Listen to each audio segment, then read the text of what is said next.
Hello friends, welcome to score point. अब हम discuss कर रहे थे क्लास 12 का चैप्टर नंबर 5 के बारे में, जिसकी एक्सरसाइज 5th सी अपन कंप्लीट कर ली थी।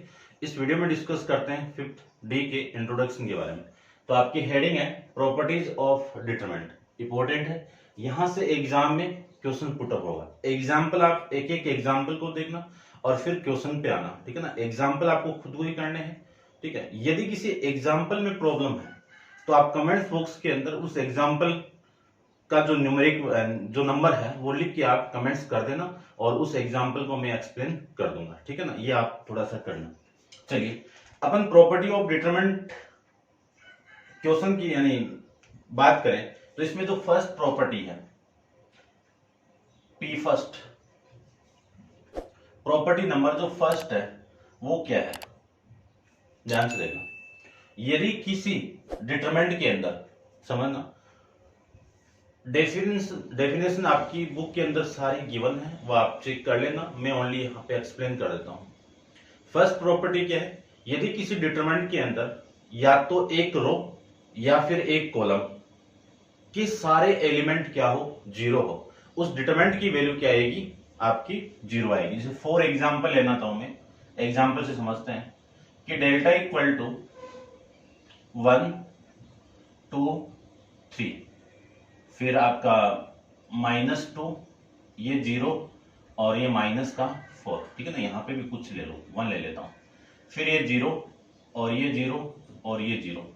यानी यहां पे क्या है, इस डिटरमिनेंट के अंदर जो R3 है, इस R3 की जितने भी एलिमेंट है उन सब की वैल्यू क्या है, 0 है। तो इस डिटरमिनेंट को आप सोल्व करोगे तो इसकी वैल्यू क्या आएगी, 0 ही आएगी। सोल्व करके चेक कर लेना, ठीक है ना। अपन को डायरेक्ट एग्जाम के अंदर यूज करना, जो क्वेश्चन आएंगे उन क्वेश्चन के अंदर अपन डायरेक्ट यूज करेंगे कि बाई प्रॉपर्टी नंबर फर्स्ट, ठीक है। फिर अपन प्रॉपर्टी नंबर सेकंड की बात करूं मैं यहां पे। सेकंड क्या है, यदि किसी डिटरमिनेंट के कॉलम या रो इनको आपस में इंटरचेंज कर दो तो जो न्यूमेरिक वैल्यू है उसमें कोई भी चेंजेबल नहीं आएगा। यानी मैंने क्या बोला कि यदि किसी डिटरमिनेंट के अंदर नंबर ऑफ रो और नंबर ऑफ कॉलम को आपस में इंटरचेंज कर दे तो जो डिटरमिनेंट की वैल्यू है उसमें कोई भी चेंजेबल नहीं आएगा। जैसे फॉर एग्जांपल मैं मान लेता हूं कि delta equal to A1 A2 A3, B1 B2 B3, C1 C2 C3। इसकी रो को मैं चेंज कर दूं कॉलम में और कॉलम को रो में चेंज कर दूं तो ये पूरी रो चेंज होगी। तो A1 A2 A3, B1 B2 B3, C1 C2 C3, ये लीजिए, ठीक है। समझ गए होंगे आप।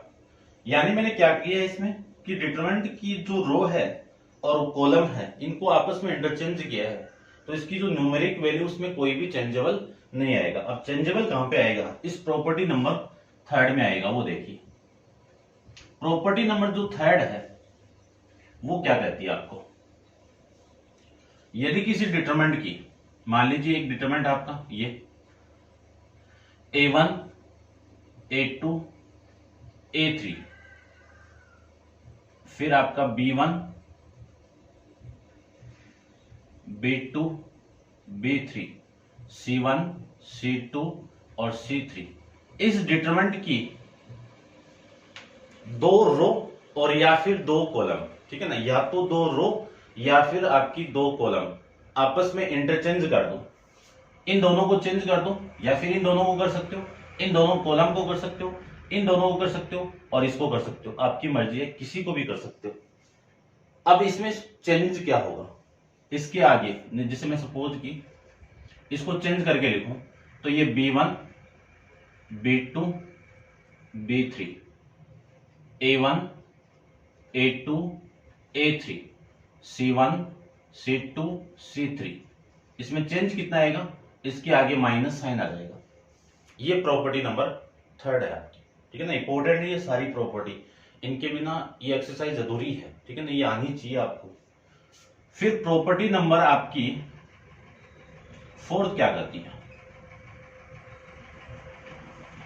यदि किसी डिटरमिनेंट के अंदर दो रो या फिर दो कॉलम आपस में क्या हो, आइडेंटिकल हो, आइडेंटिकल सेम हो, जैसे फॉर एग्जांपल एक डिटरमिनेंट ले लेता हूं मैं, A1 A2 A3 B1 B2 B3 A1 A2 A3, तो इस डिटरमिनेंट की वैल्यू क्या आएगी, 0 आएगी, डायरेक्ट है।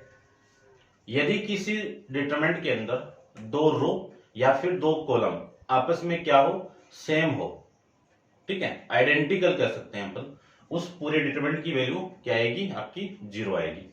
ये प्रॉपर्टी नंबर आपकी फोर्थ। करते हैं डिस्कस प्रॉपर्टी नंबर 5 की। आपकी बुक में है 5 वाली प्रॉपर्टी। क्या प्रॉपर्टी है कि delta equal to A1 A2 A3 B1 B2 B3 C1 C2 C3, और एक वैल्यू ले लेता हूं मैं डेल्टा डेस, इसकी वैल्यू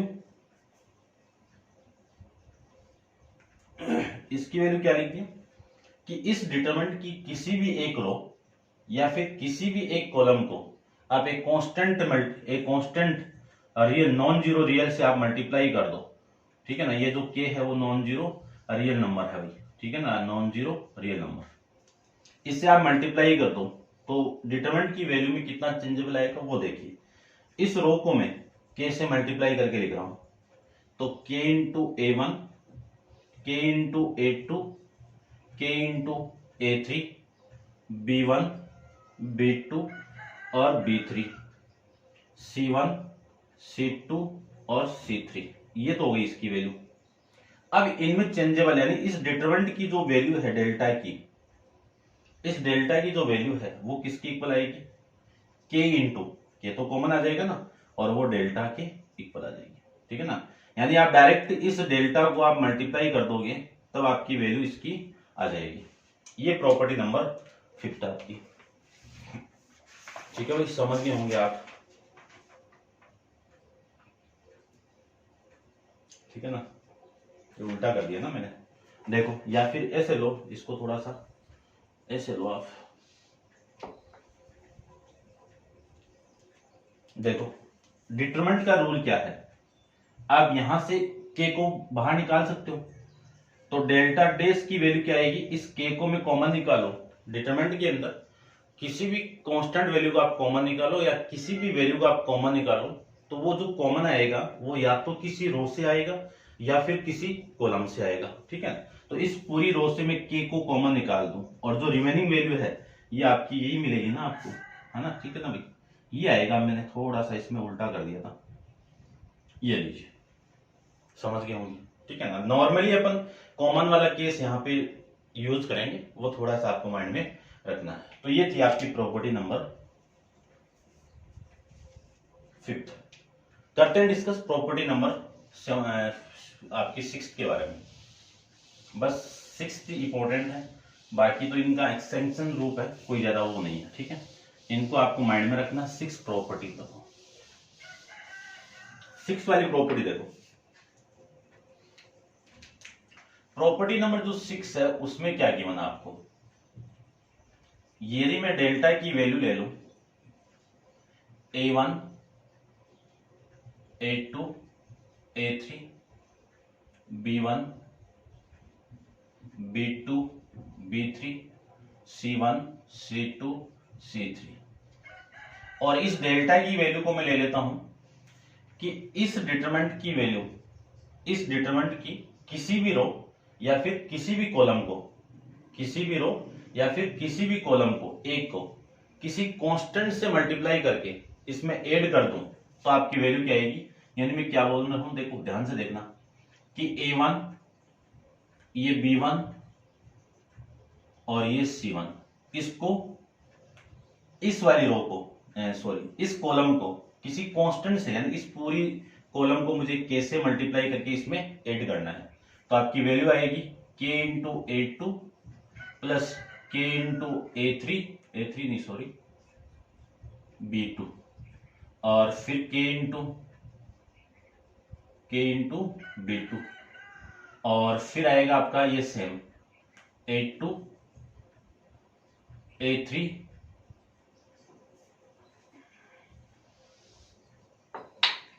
क्या आएगा आपका A2 B2 और C2 फिर A3 B3 और C3। इस डिटरमिनेंट की वैल्यू इसके इक्वल ही आएगी। ठीक है, देखो मैंने क्या किया है कि इस पूरे डिटरमिनेंट के अंदर इस पूरी कॉलम को कैसे मल्टीप्लाई करके इस कॉलम के साथ मैंने ऐड करके लिखा है।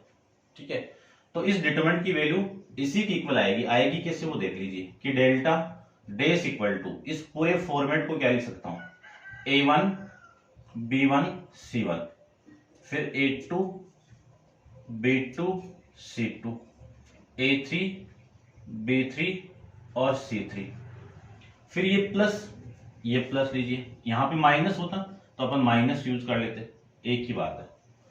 तो आपकी वैल्यू आएगी next K into A2 K into B2 और K इंटू C2 फिर A2 B2 और C2 A3 B3 और C3। यहां से कॉमन आ रहा है आपका K, तो डेल्टा डेस इक्वल टू इस पूरे की वैल्यू तो देखो डेल्टा है ना, delta plus minus K into K को मैं कॉमन निकाल दूं इस कॉलम से तो वैल्यू आएगी A2 A3 B2 B2 B3 C2 और C3। अब ये दोनों आइडेंटिकल है। प्रॉपर्टी नंबर 4 आपको क्या कहती है, किसी डिटरमिनेंट के अंदर दो कॉलम या दो रो इक्वल हो या फिर आइडेंटिकल हो तो उस डिटरमिनेंट की वैल्यू किसकी इक्वल आएगी, जीरो की इक्वल आएगी। तो K इंटू जीरो, तो डेल्टा डेस की वैल्यू किसकी इक्वल हो गई, डेल्टा की इक्वल आ जाएगी। ठीक है, ये आपकी इंपॉर्टेंट। अच्छा, एक लास्ट में एक प्रॉपर्टी हो रहा है कि एक डिटरमिनेंट का मल्टीप्लाई किसी दूसरे डिटरमिनेंट के साथ में, वो भी इंपॉर्टेंट है। अब और प्रॉपर्टी नंबर अपन 7 डिस्कस करते हैं, इसी का एक्सटेंशन रूप है। देखो आपकी बुक के अंदर आप जो गिवन है, जो स्टेटमेंट गिवन है वो आप देख लीजिए। ठीक है ना, प्रॉपर्टी नंबर 7 क्या कहती है आपको,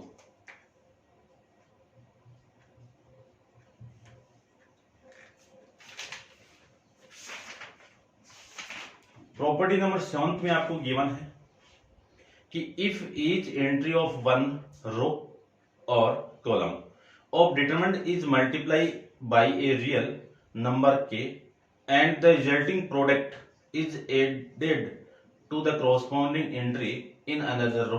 ठीक है, यानी अगला कहना क्या चाह रहा है वो देखो कि मैं लेट करके एक डेल्टा की वैल्यू अभी मैंने ली थी वो ले लेता हूं A1 A2 A3 फिर B1 B2 B3 C1 C2 C3।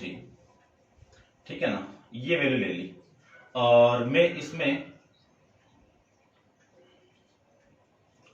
जैसे अभी प्रॉपर्टी नंबर जो 6 थी ना उसी की तरह है, और यहां पे एक डेल्टा डेस की वैल्यू ले लिया मैं, ये A1 A2 A3 B1 B2 B3, यानी इस डिटरमिनेंट की किसी भी रो या फिर किसी भी कॉलम को आप कैसे मल्टीप्लाई करके इस थर्ड इसमें आप ऐड कर दो तो डिटरमिनेंट की वैल्यू में कोई चेंजेबल नहीं आएगा। जैसे फॉर एग्जांपल की बात करूं K इंटू A1 फिर C2 plus K into A2 फिर C3 plus K into A3, ये आपकी वैल्यू। ठीक है ना, तो इस डिटरमिनेंट की वैल्यू आपकी सेम ही रहेगी। ठीक है भाई, सेम इसी की तरह हो जाएगा ये, और इसको मैं लिखना चाहूं तो आप इस फॉर्म में लिख सकते हो।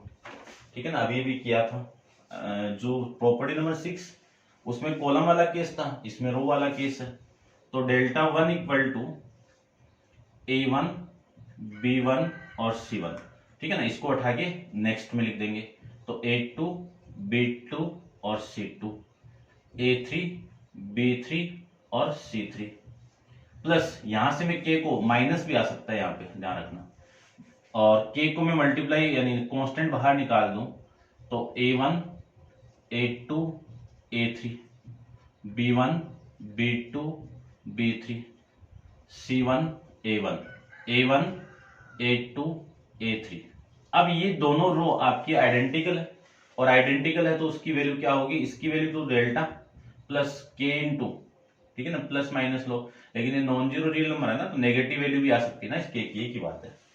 तो ये डेल्टा, इस पूरे की वैल्यू क्या आ जाएगी, जीरो। तो डेल्टा डैश की वैल्यू किसकी इक्वल, डेल्टा की इक्वल आ जाएगी, ठीक है ना। प्रॉपर्टी नंबर 8 भी ऐसी है, ठीक है ना, सेम ही है, कोई चेंजेबल नहीं है। यानी इसमें क्या कर रहे हैं अपन कि किसी डिटरमिनेंट की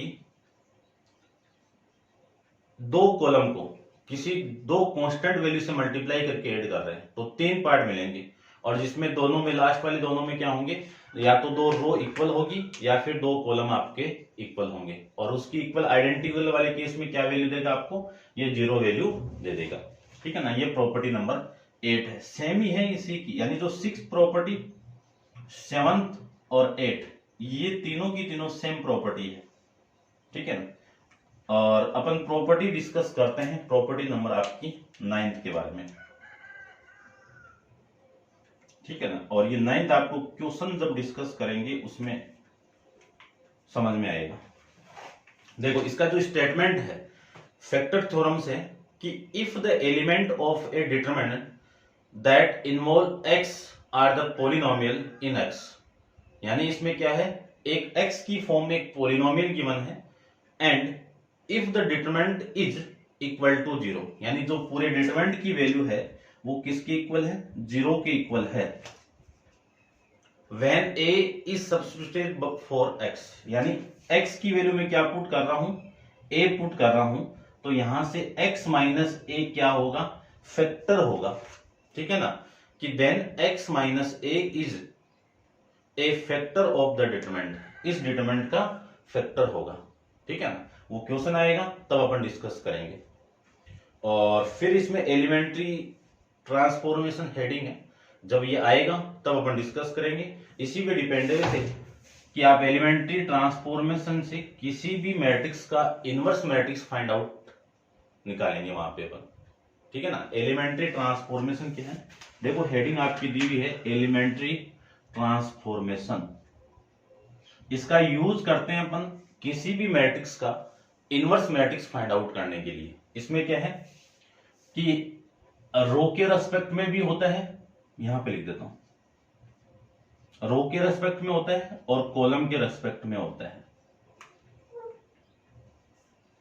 इस रो के कितने रूल्स चलते हैं, 3 रूल्स चलते हैं, कि जो एलिमेंट्री ट्रांसफॉर्मेशन है वो 2 टाइप से होगा, रो के रेस्पेक्ट में होगा और कॉलम के रेस्पेक्ट में होगा। यदि किसी क्वेश्चन के अंदर अपन रो के रेस्पेक्ट में कर रहे हैं तो पूरे क्वेश्चन के अंदर रो ही अप्लाई करेंगे, और कॉलम के रेस्पेक्ट में कर रहे हैं तो पूरे क्वेश्चन के अंदर कॉलम के रेस्पेक्ट में ही अपन अप्लाई करेंगे, ठीक है। अब इसमें जो 3 इसमें स्टेप यानी जो 3 रूल्स चलते हैं वो क्या है, आप 2 रो को आपस में इंटरचेंज कर सकते हो, 2 रो को आपस में इंटरचेंज कर सकते हो, तो 2 कॉलम को भी तो कर सकते हैं, 2 कॉलम को भी तो कर सकते हैं, ठीक है। फिर क्या है, किसी भी रो को आप चेंज कर सकते हो कांस्टेंट वैल्यू के से मल्टीप्लाई करके, ठीक है। तो कॉलम को भी कर सकते हैं ना, के इंटू सी आई। और फिर क्या है, किसी भी रो को आप चेंज कर सकते हो, कैसे चेंज कर सकते हो, 2 उसके अंदर कुछ भी ऐड करके या कुछ भी मल्टीप्लाई करके ऐड कर दीजिए। ये लो क्या किया मैंने, इस आर आई को चेंज किया है, आर जे को के से मल्टीप्लाई करके ऐड करके इसको चेंज कर रहा हूं, और इसमें भी सेम आ जाएगा कि सी आई को मैं चेंज करूं तो सी आई प्लस में के इंटू सी जे। ये लो, ये 3rd इसमें रूल्स अप्लाई होते हैं, और 2 इसके दो तरीके से इसको अपन एलिमेंट्री ट्रांसफॉर्मेशन का यूज करके किसी भी मैट्रिक्स का इनवर्स फाइंड आउट कर लेते हैं। फिर इसके बाद में आपकी प्रॉपर्टी नंबर 10 आती है, वो भी देख लीजिए। इसको रब कर देता हूं।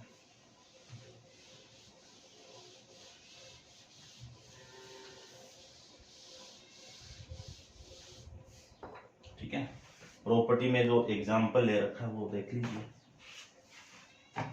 कि प्रॉपर्टी नंबर आपकी जो 10th है उसमें क्या गिवन है आपको कि किसी भी रो को आप मल्टीप्लाई कर सकते हो। जैसे फॉर एग्जांपल लेना चाहूं, A1 A2 A3 B1 B2 B3 C1 C2 C3। इस पूरे डिटरमिनेंट को दूसरे डिटरमिनेंट के साथ में आपको मल्टीप्लाई करना है। तो α1 α2 α3, फिर β1 β2 β3, फिर γ1 γ2 और γ3। यदि इस डिटरमिनेंट का मल्टीप्लाई मुझे करना है तो आपको कैसे करना है, रो के साथ में आप मल्टीप्लाई कर सकते हो नॉर्मली। और मैट्रिक्स के अंदर तो अपन क्या करते हैं, रो को कॉलम के साथ ही करते हैं ओनली, ठीक है ना। इसमें क्या कर सकते हैं, इस रो को इस रो से मल्टीप्लाई कर सकते हैं, इस कॉलम को इस कॉलम से मल्टीप्लाई कर सकते हैं, इस रो को इस कॉलम से भी मल्टीप्लाई कर सकते हैं। 3 तरीके से कर सकते हैं इसमें, ठीक है ना, ध्यान रखना। लेकिन मैट्रिक्स में क्या है, रो को कॉलम से और कॉलम को रो से ही कर सकते हैं, ठीक है ना, ध्यान रखना। चलिए, इस पूरी रो को मैं इस रो से मल्टीप्लाई करूं तो A1 into α1 plus A2 into α2 plus A3 into α3, ये तो होगी इसकी वैल्यू। फिर इस रो को इस कॉलम से कर दीजिए, रो से कर दीजिए, तो A1 β1 plus A2 β2 plus A3 β3। फिर इसको इसके साथ में A1 γ1 प्लस A2 γ2 A3 γ3, ये लीजिए। फिर इस रो को इस रो से करो, B1 α1 B2 α2 B3 α3, फिर इसके साथ करो B1 β1 B2 β2, फिर B3 β3, फिर B1 γ1 B2 γ2 B3 γ3, फिर इसके साथ में C1 α1 C2 α2 C3 α3, फिर इसके साथ में C1 β1 C2 β2 C2 C3 β3, ये लिख सकते हैं। उसके बाद में इस रो को इस रो से C1 γ1 C2 γ2 और C3 γ3, ये आप कर सकते हो। लेकिन आप इस रो को इस कॉलम से कर सकते हो और इस कॉलम को इस कॉलम से भी मल्टीप्लाई कर सकते हो, सेम के साथ भी कर सकते हो। ये आपकी प्रॉपर्टी नंबर 10th। तो ये आपकी 5D के अंदर कंप्लीट प्रॉपर्टी आपकी 10th है। इंपॉर्टेंट आपकी 6 प्रॉपर्टी तक की है, ठीक है ना। ये भी अपन काम ले लेते हैं, इसका भी समझ गए होंगे। अब आप वीडियो को पॉज करके इसको नोट डाउन कर लेना और एग्जाम्पल आप खुद सोल्व करना। किसी भी एग्जाम्पल में कोई दिक्कत हो तो आप कमेंट्स बॉक्स में कमेंट्स करना, उस एग्जाम्पल को मैं वीडियो के थ्रू आपको एक्सप्लेन कर दूंगा, ठीक है। तो ये थी आपकी एक्सरसाइज 5D का इंट्रोडक्शन, ठीक है भाई। और क्वेश्चंस के बारे में अपन नेक्स्ट वीडियो के अंदर डिस्कस करेंगे। आज के लिए इतना ही। Thank you so much.